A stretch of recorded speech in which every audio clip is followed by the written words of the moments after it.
No existe fantasma que cause tanto terror como estos asesinos.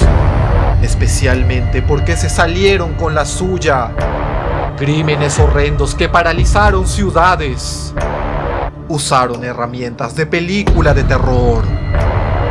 Monstruos que todavía pueden seguir entre nosotros.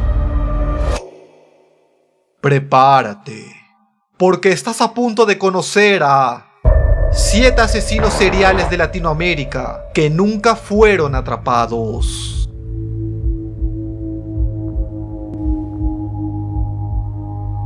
La mañana del 27 de enero de 1989, Guadalajara despertó con una escena que muchos pensaron sería solo una más entre tantas tragedias de las calles. En una banqueta del centro, un hombre mayor fue encontrado sin vida, con un impacto de bala en la cabeza. Nadie reclamó el cuerpo, y al parecer a nadie le importó. Era otro indigente más en una ciudad acostumbrada al crimen. Sin embargo, 2 semanas después, otro anciano fue hallado en condiciones idénticas, mismo tipo de herida, el mismo calibre y un casquillo junto al cuerpo. Fue entonces que la policía lo entendió. No era coincidencia. Un asesino serial estaba suelto. La prensa lo llamó el mataindigentes, o como otros lo conocieron, el psicópata 7.65, por el calibre del arma que usaba y por su inquietante costumbre de dejar siempre una bala como marca. A partir de ese momento, cada 2 semanas aparecía una nueva víctima. Todos eran hombres sin hogar, que dormían sobre cartones o en portales, invisibles para la sociedad. Guadalajara empezó a vaciarse al anochecer, porque por primera vez, la ciudad comprendía lo que era convivir con un depredador al acecho. La policía trató de convencer a los indigentes de quedarse en albergues improvisados, pero pocos aceptaron. Algunos decían que preferían perder la vida en libertad antes que dormir encerrados. Es así que semana tras semana, el mataindigentes seguía cazando a los más desamparados.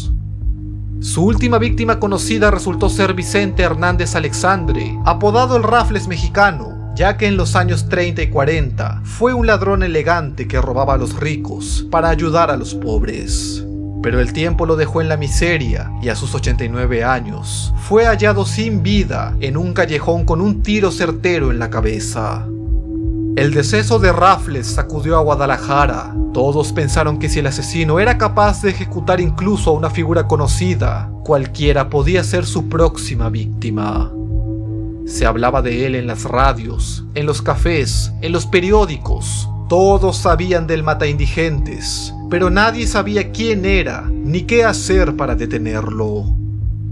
Semanas después, la policía anunció la captura de un hombre llamado Mario Pérez, a quien testigos describían como un sujeto que cojeaba y que había sido visto cerca de algunos de los crímenes. Mario confesó haber acabado con la vida de su pareja, pero negó ser el mataindigentes. Aún así, las autoridades, presionadas por la prensa y la gente, lo presentaron como el culpable y el caso fue cerrado.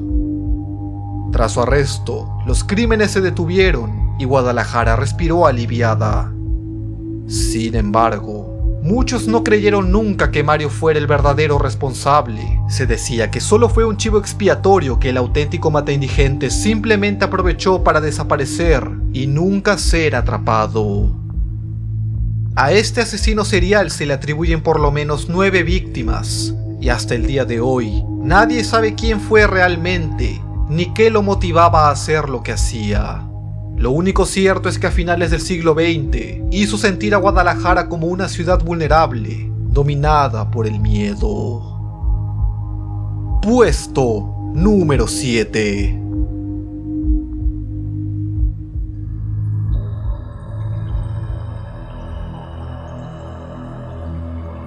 Era la madrugada del 1 de julio de 1996, cuando un hombre que volvía a su casa por la Ruta Nacional 226, cerca de Mar del Plata, se topó a un costado del camino el cuerpo inerte de una mujer joven.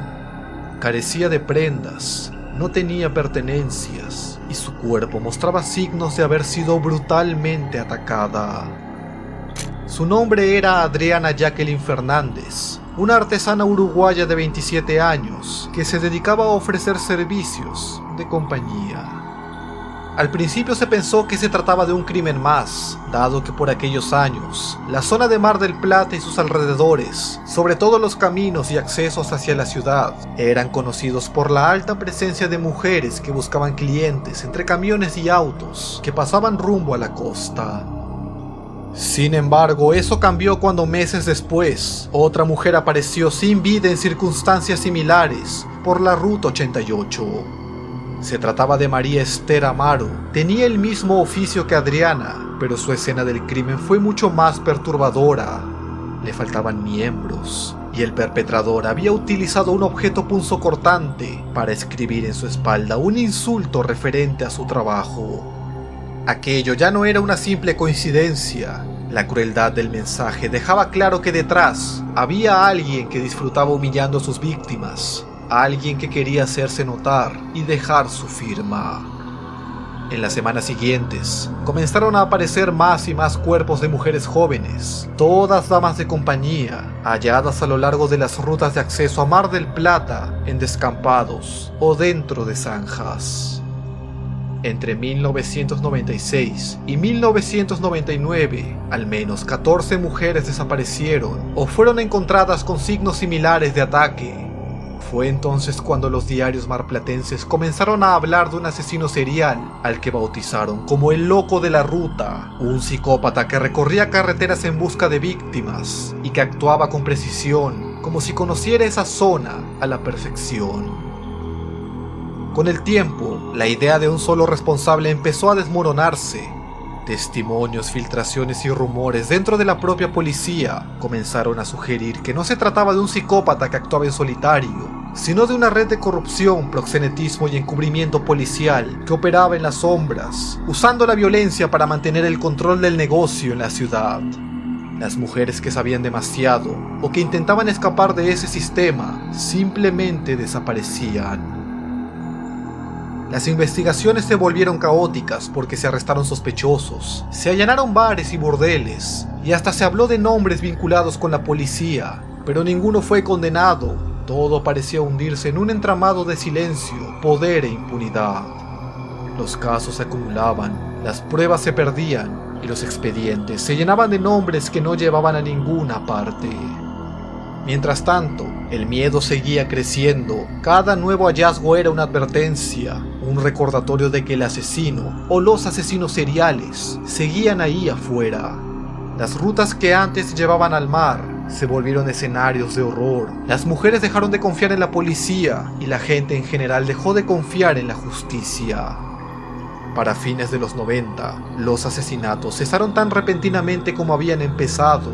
Nadie supo por qué. Algunos dijeron que el verdadero culpable había perdido la vida o que había escapado del país. Otros aseguraron que la red simplemente cambió su forma de operar.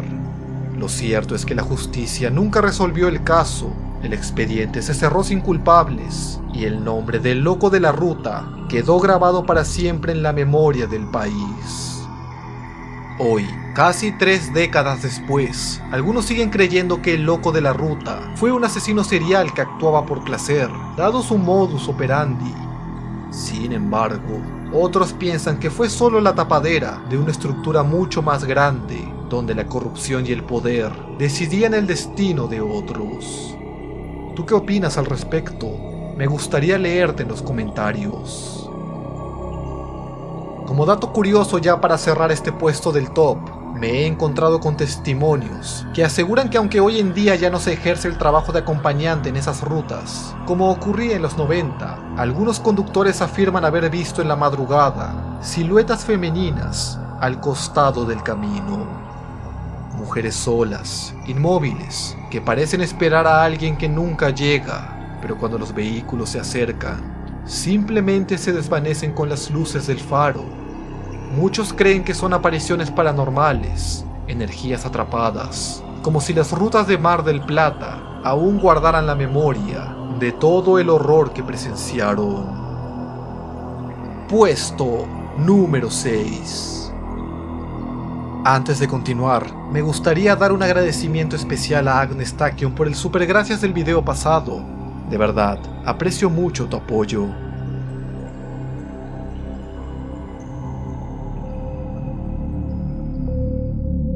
Era la noche del 6 de abril de 1986, cuando los vecinos de Alajuelita, una zona montañosa al suroeste de San José, en Costa Rica, escucharon una serie de disparos en la distancia.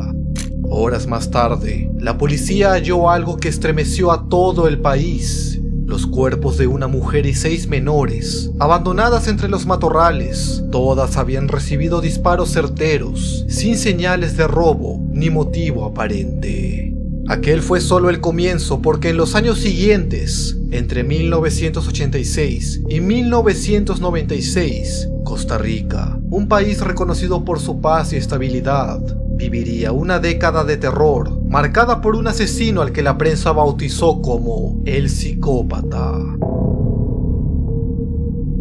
Sus crímenes se concentraban en lo que se denominó el Triángulo de la Muerte, una zona comprendida entre las ciudades de Cartago, Curridabat y Desamparados. Las víctimas solían ser parejas que estacionaban sus autos en lugares apartados, o mujeres que regresaban solas a casa al anochecer. Los cuerpos aparecían horas después, con tiros certeros y sin señales de forcejeo.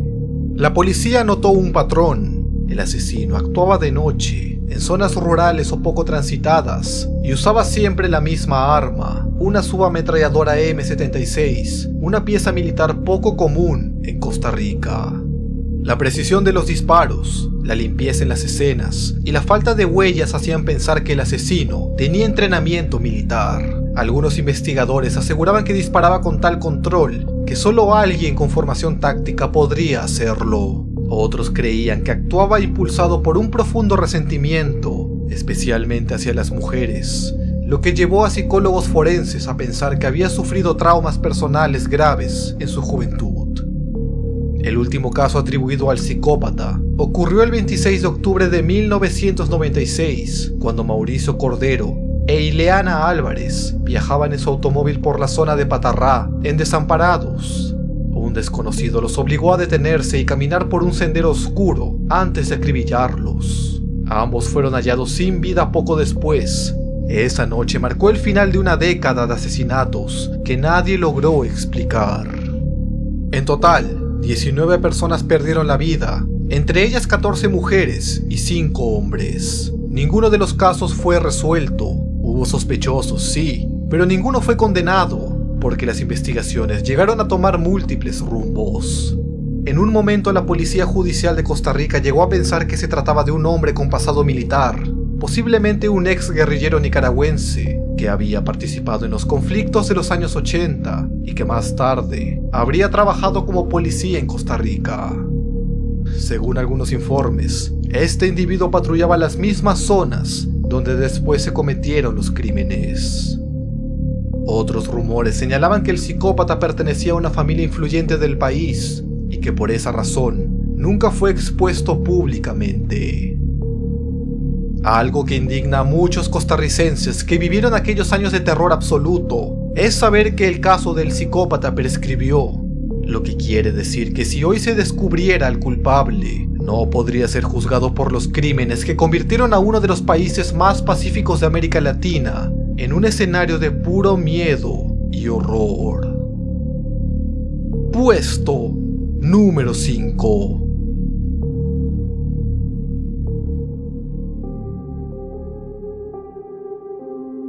A comienzos de los años 60, la ciudad de Cali aún era una urbe en crecimiento, llena de terrenos baldíos y potreros cubiertos de maleza, que los vecinos llamaban mangones.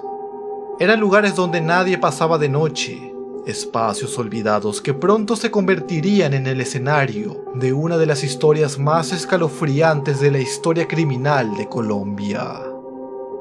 Todo comenzó el 6 de noviembre de 1963, cuando el cuerpo de un menor de apenas 10 años, repartidor de periódicos, fue hallado en cercanías al bosque municipal, un lugar típico de recreación caleño en el barrio de Santa Rita. Los vecinos quedaron conmocionados, pero pensaron que solo se quedaría en eso. Sin embargo, solo un mes después, otro menor apareció sin signos vitales en Prados del Norte, y a pocos días más tarde, un tercero fue encontrado a orillas del río Aguacatal. En pocos meses Cali se estremeció con el hallazgo de más de 20 nuevos crímenes, todos niños y adolescentes hombres. Los cuerpos, algunos momificados, aparecían en distintos mangones de la ciudad, y con el tiempo esa cifra subió a cerca de 40 víctimas, sin explicación ni responsable.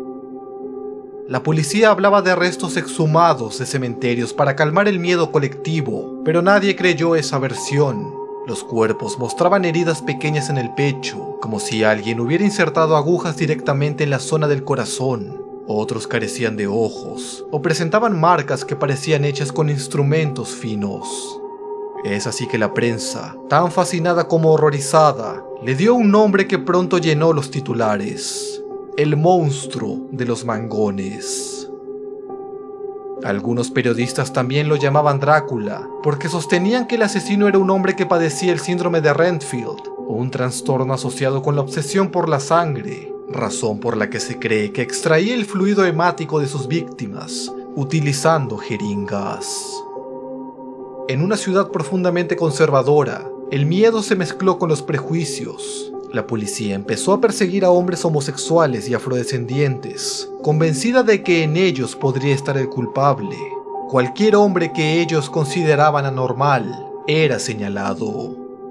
Se multiplicaron los arrestos injustos, y más de un inocente fue golpeado por turbas que creían haber encontrado al monstruo. Los padres vigilaban a sus hijos día y noche, las calles se vaciaban temprano, y nadie quería pasar cerca de los mangones. Cali, una ciudad alegre y bulliciosa, se había transformado en un lugar de horror y desconfianza. A mediados de los años 60, los crímenes cesaron tan repentinamente como habían comenzado. Nunca hubo un arresto firme, y con los años, las autoridades archivaron el caso y la historia se fue diluyendo, convertida en un eco del pasado. Hoy ver mangones es raro. En su lugar se alzan barrios modernos, calles iluminadas y edificios que ocultan bajo su concreto la memoria de aquellos días oscuros. Sin embargo, hay quienes afirman que los desgarradores llantos de las jóvenes víctimas del monstruo de los mangones se siguen escuchando por las noches, una energía residual que sigue ahí desde hace más de medio siglo y no parece que vaya a desaparecer. Puesto número 4.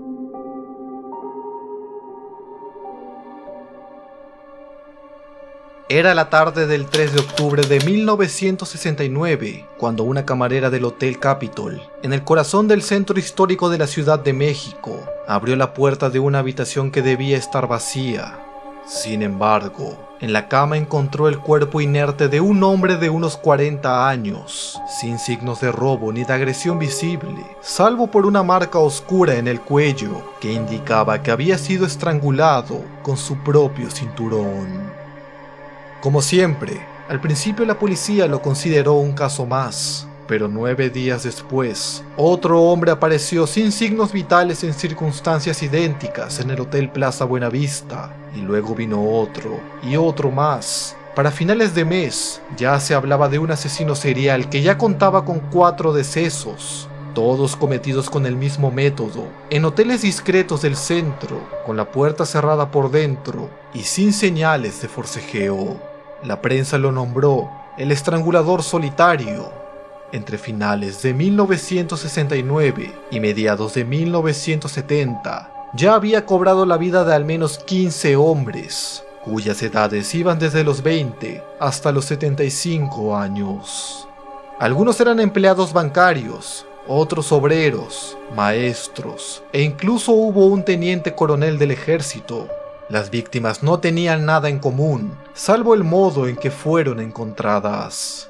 El asesino solía actuar en hoteles de paso o departamentos rentados en el centro, lugares donde la discreción era la norma y la vigilancia dejaba mucho que desear. Todas las escenas eran limpias, sin huellas, sin testigos, sin signos de robo. No cabía duda de que era alguien metódico, que entraba y salía sin dejar rastro. Según los testigos, solía presentarse con distintos nombres falsos y manejaba un Ford Falcon azul, vehículo que utilizaba para desplazarse por la ciudad. Las recepcionistas lo recordaban como un hombre joven, moreno, alto, de cabello largo, con rostro afilado, con una apariencia cuidada que contrastaba con la brutalidad de sus crímenes. Algunos empleados aseguraban que llegaba acompañado de sus víctimas, a quienes parecía conocer, lo que sugería que el autor de los crímenes se ganaba su confianza antes de ejecutarlos. Los informes señalaban que muchas de las víctimas eran homosexuales, una comunidad que en aquel tiempo sufría una marcada estigmatización en México, una discriminación social que se reflejaba también en la falta de interés policial por esclarecer los casos. Motivo por el que algunos agentes llegaron incluso a sugerir la ridícula teoría de que se trataba de encuentros sentimentales que habían terminado mal y que por eso las víctimas habían decidido ponerle fin a todo con mano propia. Durante los primeros meses de 1970, los cuerpos continuaron apareciendo. Cada nuevo crimen aumentaba la sensación de que nadie estaba a salvo, y eso se confirmó con la última víctima del estrangulador solitario. El teniente coronel Benedicto Basilio Mena, de 75 años, hallado el 5 de mayo de 1970 en el Hotel York, con indicios de asfixia provocada por una faja. Aquel crimen desató la presión mediática sobre la policía, pero ya era demasiado tarde. Tras ese día, los asesinatos del estrangulador solitario cesaron tan repentinamente como habían comenzado, sin ninguna detención formal, ninguna huella y ningún testigo clave. Lo más aterrador de este caso es pensar que el estrangulador solitario fue perfilado como un hombre joven de entre 25 y 28 años, que tal vez cambió de ciudad o incluso de país, continuando su macabra obra, lejos de la mirada de las autoridades. Hoy, con más de 80 años, quizá aún vive en silencio, llevando una vida tranquila, sin haber pagado jamás por el horror que dejó tras él. Puesto número 3.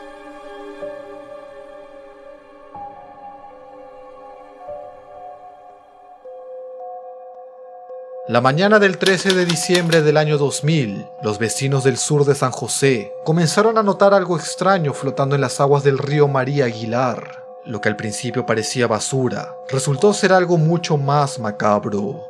Eran fragmentos humanos, dispersos entre las corrientes. Cuando el organismo de investigación judicial llegó al lugar, confirmó lo impensable. Pertenecían a una menor de apenas 14 años, llamada Ivette. La noticia estremeció a todo el país. Nadie recordaba un crimen tan brutal desde el psicópata. Los restos habían sido cortados con precisión utilizando una herramienta afilada, posiblemente una sierra, y luego fueron arrojados en distintos puntos de los ríos del sur de la capital. Para los forenses, la escena era una pesadilla, algo nunca antes visto en la historia criminal del país. Los fragmentos aparecían uno tras otro, dispersos, como si alguien hubiera querido convertir la investigación en un rompecabezas. Ese horror fue solo el comienzo, porque 3 meses después, el 9 de marzo de 2001, la historia se repitió. Nuevamente, restos corporales fueron hallados en varios ríos cercanos. El patrón era idéntico, las mismas marcas, los mismos cortes, la misma intención de borrar toda pista. Esta vez la víctima era Jacqueline, una joven de 17 años que, al igual que Ivette, tuvo una vida marcada por la vulnerabilidad. Ambas venían de hogares desintegrados, sin apoyo familiar, y habían caído en las calles, atrapadas en el consumo de sustancias nocivas. Eran jóvenes invisibles, esas que la sociedad olvida y que los depredadores buscan precisamente por eso. Rápidamente al enigmático autor de estos abominables crímenes le dieron un nombre que se grabó en la memoria de los costarricenses: el Descuartizador. Un asesino que parecía saber cómo confundir a la policía y desaparecer sin dejar rastro. Su método era tan frío como calculado: desmembraba, luego dispersaba los restos en diferentes corrientes de agua y finalmente dejaba que la naturaleza hiciera el resto. La brutalidad de los crímenes se repitieron una y otra vez a lo largo de todo el año, y los noticieros no hablaban de otra cosa. La policía trabajó sin descanso, pero las dificultades eran inmensas. La dispersión de los restos hacía casi imposible reconstruir las escenas originales. No había testigos confiables ni cámaras de seguridad, y aunque los forenses lograron confirmar que ambos crímenes fueron hechos por la misma persona, nunca pudieron determinar quién. Las teorías no tardaron en aparecer. Algunos criminólogos pensaban que el asesino actuaba movido por una necesidad de control absoluto, alguien que quería borrar a sus víctimas incluso después de acabar con ellas. Otros sospechaban que el asesino podría tener acceso a herramientas profesionales, quizá relacionadas con oficios mecánicos o de construcción, ya que los forenses determinaron que los desmembramientos se hicieron con una motosierra, pues los cortes, toscos y desiguales, revelaban la brutalidad del instrumento utilizado. Incluso hubo quienes especularon que podría ser el mismo sujeto, conocido en El Salvador como el Destripador, otro asesino sin identificar, que había cometido crímenes con un patrón similar años atrás, también utilizando una motosierra. Sin embargo, nada de eso pudo comprobarse. Con el tiempo, el caso se enfrió, no hubo arrestos, no hubo sospechosos, y la atención mediática se desvaneció lentamente. Pero para la Policía Judicial de Costa Rica, el expediente del descuartizador se convirtió en una herida abierta, uno de los pocos casos donde el horror superó su capacidad de respuesta. Puesto número 2.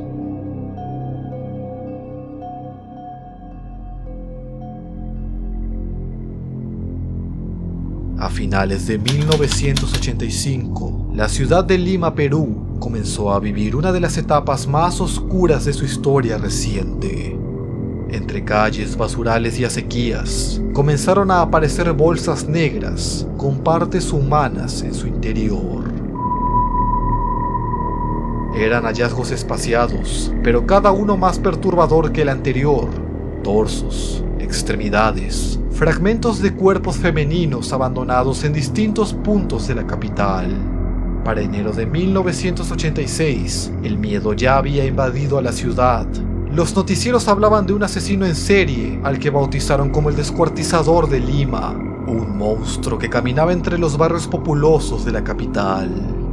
La policía, presionada por la prensa y por una población aterrorizada, necesitaba un culpable, y pronto lo encontraron. Su nombre era Ángel Antonio Díaz Balbín, un hombre de unos 30 años con un pasado oscuro. Años atrás había sido condenado por quitarle la vida a su tía y a sus 2 primos. Estuvo preso en el penal de Lurigancho, pero gracias a su buena conducta había recibido salidas transitorias, justo en el mismo periodo en que comenzaron los macabros hallazgos. Para la policía, la coincidencia era demasiado perfecta como para ignorarla. Sin embargo, no había pruebas sólidas que lo vincularan directamente con los crímenes. Ángel Díaz lo negaba todo. Era un hombre callado, de mirada vacía, difícil de leer. Los investigadores necesitaban que confesara, y fue ahí cuando entró en escena Mario Poggi, un psicólogo y criminólogo que había trabajado con la policía en otros casos. Poggi era conocido por sus métodos poco convencionales. Le asignaron la tarea de obtener una confesión, y durante días lo interrogó con distintas técnicas psicológicas. Grabó sus respuestas, lo presionó e incluso llegó a mostrarle fotografías de los cuerpos hallados, pero Ángel parecía impasible, ni una palabra, ni un gesto de culpa. El 9 de febrero de 1986, durante el 4º día de sesiones, Poggi perdió el control. Se encontraba a solas con el detenido en una oficina de la División de Homicidios. Los policías le habían dado privacidad para aplicar lo que él llamó una técnica especial.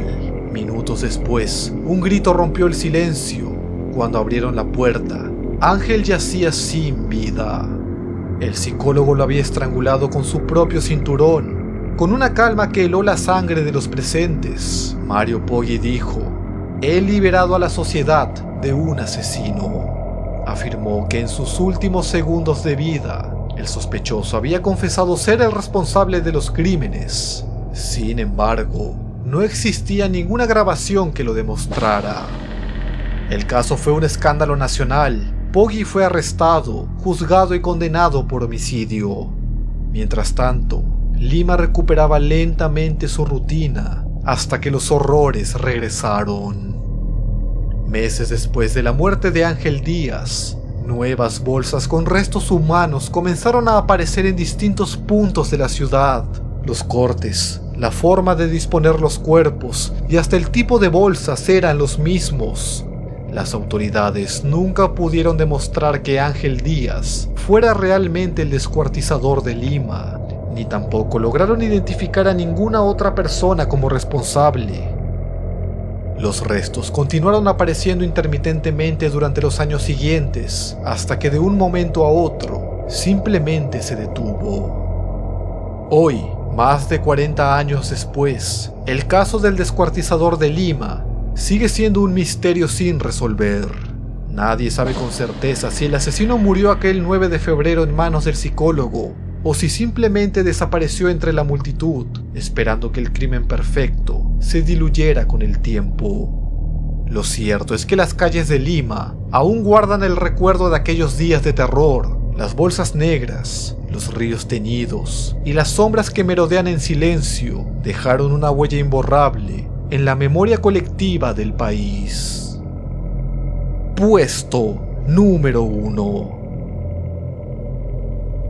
Si el video te entretuvo, agradeceré que me regales un like, dejes un comentario y te suscribas si aún no lo has hecho. Si tienes alguna experiencia aterradora que te gustaría compartir con el canal, puedes escribirme al correo que ves en pantalla. Soy el Muts y te espero en un próximo video. Gracias por ver.